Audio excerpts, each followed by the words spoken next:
Na kusalimu wewe mtizamaji wa channel hii mahali popote pala ambapo upo. Mimi naitwa Dr. Ruzuba. Maarufu kabisa ni mganga wa ndagu na mafanikio. Na sasa hivi nimeongeza hatua moja kwa wale wanaosumbuliwa na majini. Yaani ukilala unaota unapigana, unapaa, unafanya mapenzi. Ndoto mbaya kabisa za kuonyesha kwamba wewe uko chini ya ukontrol ya majini ambao wanaweza wakakusumbua sana usipate mafanikio.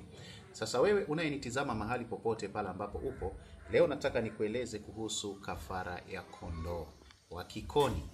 Hii ni ya moto, ni kali kuliko ile ya mbuzi. Yaani maana yake nini? Maana yake ni hivi. Kuna kikoni cha mbuzi, kuna kikoni cha ng'ombe na kuna kikoni cha kondoo.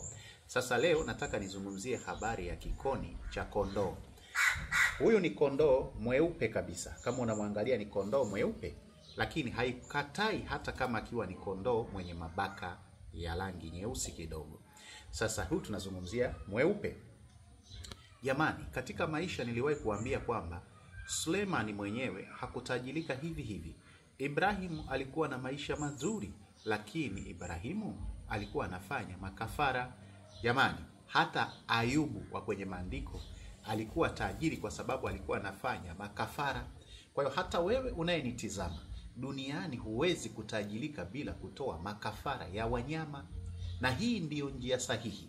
Unaona, Ibrahimu alienda kumtoa mwanaye wa pekee ili kwanza aheshimike, ili apate ndagu ya mali na kutajwa kila leo. Lakini Mwenyezi Mungu alipofika kule mlimani akamletea kondoo. Akamletea kondoo, badala ya kumtoa mwanae akatoa kondoo. Alafu anatokea mjinga mmoja tu anasema, "Au kwa kondoo, kwa wanyama huwezi kutajirika mpaka umtoe bibi yako au mama yako." Watu kama hawa wanaangaliwa tu kwa sababu ya majina fulani ya kujificha kwenye dini, lakini wanapotosha jamii. Hawa ndio viumbe ambao Mwenyezi Mungu amewaleta kwa ajili ya sisi kutusaidia kuwa na maisha rahisi. Cha kufanya, huyu kondoo utakapomchukua, kuna mambo ambayo yatafanyishwa kama kaibada kafupi. Kwa wale ambao walishafika kwangu wanaelewa. Sasa atakapofanyishwa hiyo ibada fupi, kisha atachinjwa. Halafu kengele zake zitavarishwa hiki kikoni. Zikishavarishwa hiki kikoni ndani yake kina dawa na ambari.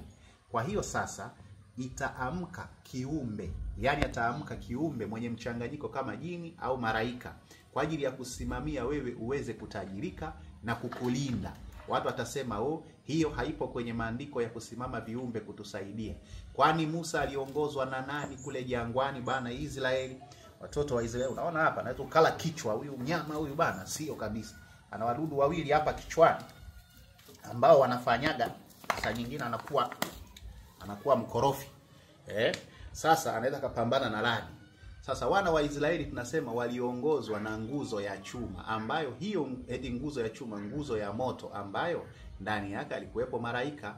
Akisimama mahali mwaka, wana wa Israeli wanaweka kambi. Akiondoka yule malaika wanamfuata.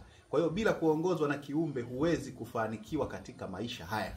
Kwa hiyo niwaambie nyinyi watafutaji, wafanya biashara, wanasiasa, mnaotaka mambo mazito yenye nguvu, na mengine hapa tuyazungumzi, lakini wewe unayetaka mambo mazito na yenye nguvu ambayo pia hayazuru mwanadamu, yanadili na wanyama na mambo ya mafanikio, njoo unione hapa Chanika Zingiziwa Shule ili niweze kukusaidia mambo yako yaweze kunyooka.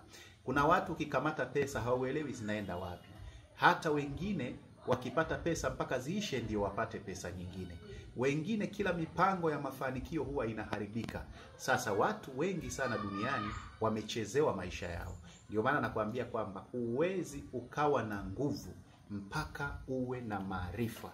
Haya maarifa ndio nayokueleza. Huyu ni mwana kondoo aliyenona wa miaka 3.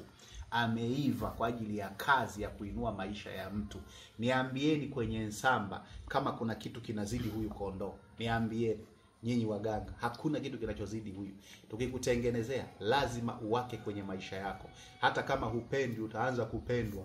Mwanasiasa hukubariki utaanza kukubarika. Yaani mambo yote unayoyataka, biashara unataka kuwika, njoo nione ili nikusaidie. Sasa nataka nikuonyeshe kijana wangu mwingine ambaye huwa nafanya naye kazi. Ndo kazi yake kutoa haya makafara mtu akija. Yaani akija hapa unakutana na huyo bwana, shughulikie swala lake liishe. Ndugu zangu niwaambie hivi. watu wa Ulaya, nimewaona watu wengi sana kutoka Sweden, watu wa Kenya, watu wa Uganda, watu wa Msumbiji. Jamani, niwakaribishe sana tena watu wote mnaonitizama. Jamani, hakuna hata haja ya kuhangaika kuja kuniona mimi.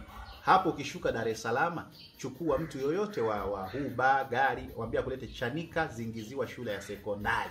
Ukishafika hapo, chukua watu wa pikipiki, waambie wakulete kwa Dr. Ruzuba. Umefika. Masuala yale ya simu, mbona upokee simu yangu, mbona kichwa kimoja kitapokea simu 400 kwa siku? Lazima mtumie hata akili tu ya kawaida. Naitwa Ruzuba, Ruzuba the Great. Hebu sasa ngoja niwaonyeshe ule kijana wangu ambaye huwa anafanya kazi nyingi. Yaani huyu ana kazi nyingi. Kwa wale Wasukuma sisi tunasema kwamba alichukuliwa na limdeni miaka 3, hatujui yuko wapi porini. Kumbe anafundishwa maarifa. Ana mambo mazito sana.